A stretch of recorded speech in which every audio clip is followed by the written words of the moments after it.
देखिए, अक्सर देखा जाता है कि मेडिकल में हाइपरटेंशन ब्लड प्रेशर का पॉइंट बन गया। अब ब्लड प्रेशर का पॉइंट क्यों बन जाता है? क्या ब्लड प्रेशर का पॉइंट मिल गया तो उसके बाद हम अनफिट हो जाएँगे?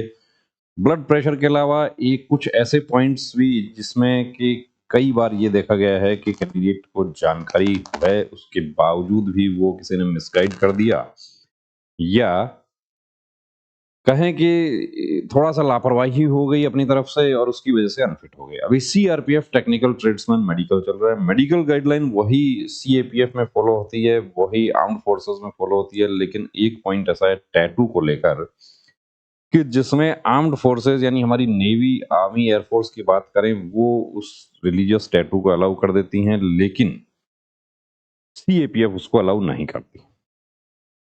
तो देखिए यहाँ पर आपको दिखाते हैं, ये एक अनफिटनेस सर्टिफिकेट है। 2 पॉइंट आपको नज़र आ रहे होंगे यहाँ 2 पॉइंट हैं।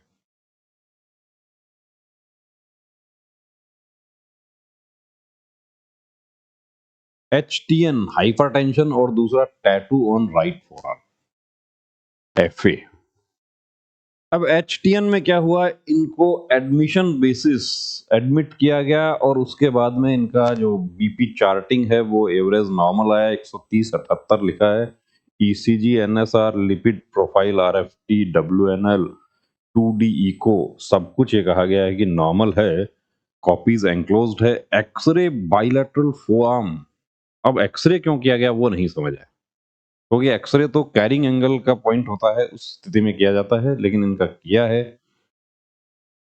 कि वो जो टैटू का स्कार है क्या उसकी वजह से एक्सरे किया गया। ऐसा तो हमने आज तक देखा नहीं कि टैटू की वजह से कोई रीजन रहा है। दूसरा tattoo PSM of size 2.2 by 1 centimetre present over right forearm, unfit किया due to tattoo over right forearm saluting arm.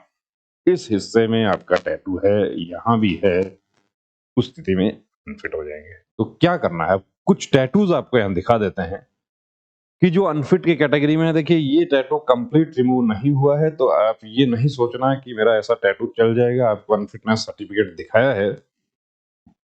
दूसरा ये देखिए, इसको ये सोच के कि ये तो रिलीजियस टैटू है, रिलीजियस तो अलाउ हो जाएगा, ऐसा नहीं है। सैल्यूटिंग हैंड पर है, साफ करवा लेना। और सैल्यूटिंग हैंड ही नहीं, आपका कहीं भी टैटू है उसको आप साफ करवा लेंगे तो ज्यादा अच्छा रहेगा। और साफ भी कितना समय पहले करवाना चाहिए, जितना जल्द हो सके उतना करवाना चाहिए, ताकि टाइम के साथ साथ वो धीरे धीरे हल्का हो जाए।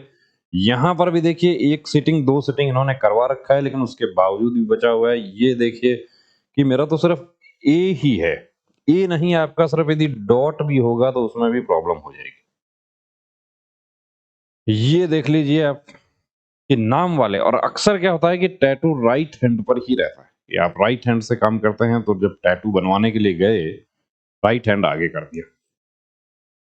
वीकेएम नाम के पहले अक्षर हैं, लेकिन ये भी नहीं चलेगा, ये कंप्लीट रिमूव नहीं हुआ। ये इसको अनसेफ तरीका है ये टैटू रिमूव करने का, कि जो जला के रिमूव किया जाता है वो नहीं करना है। यदि आपको है टैटू, गलती नहीं करना। आपने देखा सीआरपीएफ टेक्निकल ट्रीटमेंट कैंडिडेट जो बहुत अच्छा स्कोर था, लेकिन बाहर हो गए। अब क्या कर सकते हैं? अब हालांकि उसको चैलेंज कर सकते हैं, लेकिन वो चैलेंज करने का रास्ता भी इतना आसान नहीं है। कोशिश ये करें कि आपका टैटू है तो पहले ही उसको रिमूव करवा लें। और टैटू ही नहीं, आपका कोई भी पॉइंट है तो आप पहले से उसकी तैयारी रखें। कंप्लीट प्री मेडिकल चेकअप की सुविधा हमारे सेंटर पर उपलब्ध है, उसके लिए नंबर दिया है, इस पर आप कॉल करके अपॉइंटमेंट ले सकते हैं। और आपका कोई पॉइंट है आप हमारे साथ शेयर करना चाहते हैं, कोई आपका डाउट है, तो उसके लिए आपको व्हाट्सएप नंबर शेयर कर देते हैं, उस पर आप व्हाट्सएप मैसेज कर सकते हैं।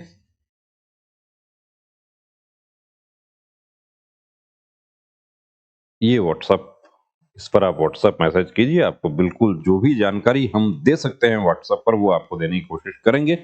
तो बने रहिए दोस्तों चैनल के साथ। और एसएससी जीडी वाले जो कैंडिडेट्स हैं वो विशेष रूप से ध्यान रखें। सीआरपीएफ टेक्निकल ट्रेड्समैन कैंडिडेट्स इंतजार कर रहे थे कि हम फिजिकल और डॉक्यूमेंट वेरिफिकेशन टेस्ट होने के बाद मेडिकल चेकअप करवाएंगे, लेकिन मेडिकल भी एक साथ हो गया, तो उस वजह से इस तरह के टैटू के जो पॉइंट हैं उसमें बाहर हो गए। हाइपरटेंशन नहीं था, वो एक्साइटमेंट की वजह से भी हो जाता है, तो आप ऐसी गलती नहीं करना। जय हिंद।